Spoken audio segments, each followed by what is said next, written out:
Disney's Imagineers think of the most technologically advanced, imaginative, and greatly themed experiences for the parks. But sometimes all of their blue sky ideas don't come to fruition. So today we're going to be talking about 3 Disney projects that never made it.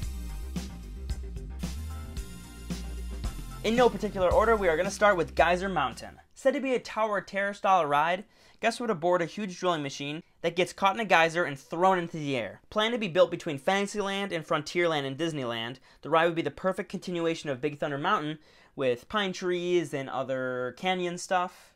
You know, canyon stuff. As you travel through the queue, you come to the inventor's cabin. And who's this inventor? Well, they're the one who actually built the mining rig that dug all the tunnels in Big Thunder Mountain to mine for the gold. Hence why this would be a great connection between Big Thunder Mountain and Geyser Mountain. Now the story goes that before digging into Thunder Mountain, they used Geyser Mountain as a test site, and through those tests they found that there's crystals and geodes and other sparkly beautiful things, as well as a note in the queue that talks about a very powerful geyser. And surprise, surprise, that geyser is something you'll encounter on the ride, and is the thing that sends you launching upwards later on. If you're trying to figure out where this would have been in Disneyland, it would have been the Thunder Ranch / the Festival of Fool Arena stage area. But that's Galaxy's Edge now, so it kind of looks like this project has less life than before. And according to an article in 2005 by Jim Hill, this attraction would have really livened up the Frontierland area because the past 10 years of Frontierland has been getting a little stale. If you're wondering who Jim Hill is, he is essentially a Disney news rumor god. He'll talk about some rumor in very crazy detail from these people he's talked to at Disney, which I don't understand how he's gotten connections from, but I just accept it because he'll say something and then 2 months later it happens. And you're like, Jim, you were right. It's almost frustrating how right Jim is all the time. But that's okay, because now I know he's a trusted news source. But anyways, the cost of the attraction was a hard one for the Disney executives to swallow.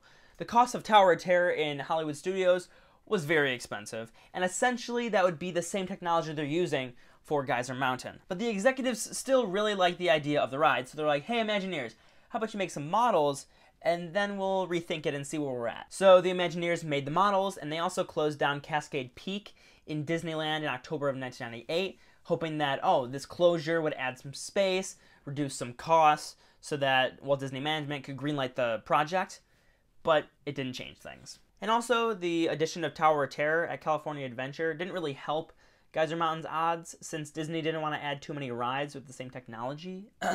Universal with screens. Number 2 is Godzilla Bullet Train. This sounds amazing. So it was planned for the Japan Pavilion at Epcot, and Godzilla Bullet Train would have guests board a bullet train, much like the ones in Japan. Hence why it's in Japan. Some rumors cite that there would be physical sets and animatronics. Some just mention a motion simulator, so it's not very clear. But I'm always a supporter of physical sets and animatronics because robots are cool and will someday take over. So please love them. I love you, Alexa. Now you get in the bullet train, and the ride would start with a journey under the Tokyo Harbor. Oh, I should also preface that they were going to build Mount Fuji, and then the ride would be inside the mountain. While under the harbor, you get a glimpse of Godzilla lurking in the waters, and then the ride drastically shifts from there. The train engineer shifts their focus from exploratory to, we may all die today, Godzilla is burning everything. And as you reach each train station, hopefully getting off to safety, you notice that Godzilla has destroyed it. Now the climax of the ride is when full-size Godzilla, is it animatronic? Is it a screen-based Godzilla? I don't know. He breaks a piece of the track, puts it in his mouth, and then you're traveling through his mouth? Or her mouth? Is Godzilla a boy or a girl? I don't know. It's gonna be a day. I'm not really sure how this would have worked, but I would have loved to see it. You're probably thinking, why wasn't this ride made? It sounds awesome. I want to be swishing and swashing in Godzilla's mouth. Well, a lot of the rides at Epcot are sponsored by companies, such as Kodak sponsoring Journey into Imagination and Siemens sponsoring Spaceship Earth. What a name. Now, Disney was like, alright, we gotta find a company, a big Japanese corporation, to sponsor this ride so we can cover the construction costs.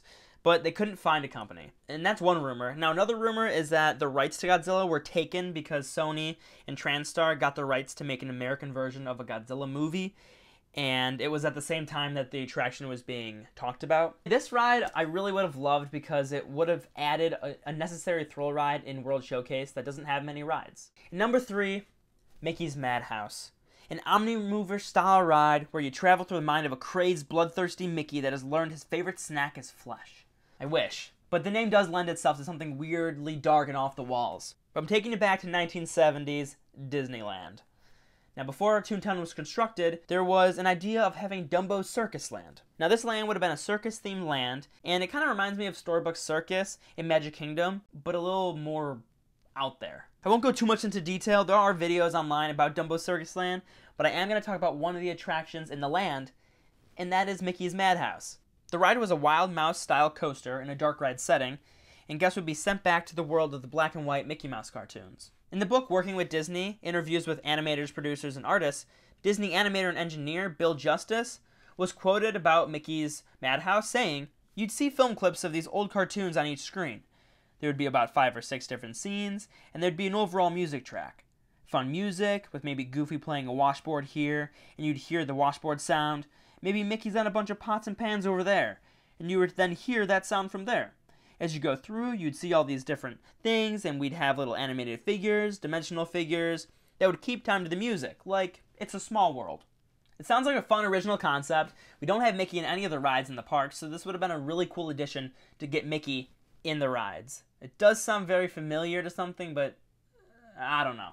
The ride and the land were never put into full production, and if I had to guess why, it was maybe because the Disney executives didn't think that the success would outweigh the construction costs, which is interesting because now Disney is spending over $1 billion in Galaxy's Edge and Disney World, $1 billion in Disneyland. So do they see that the success will outweigh the costs?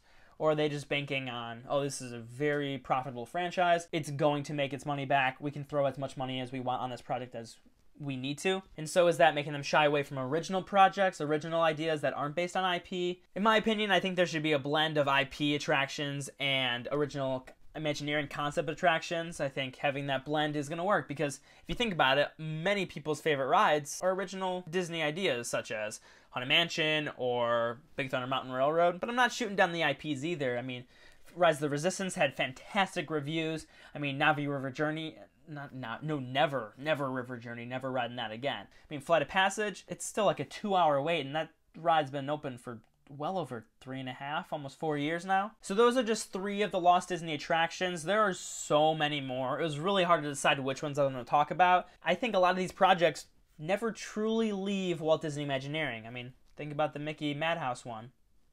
But anyways, I hope you guys enjoyed today's video. If you did, please subscribe, follow me on Twitter and Instagram. Go get yourself a Mickey bar. They're at Target. They're a little expensive, but they're way cheaper than the park.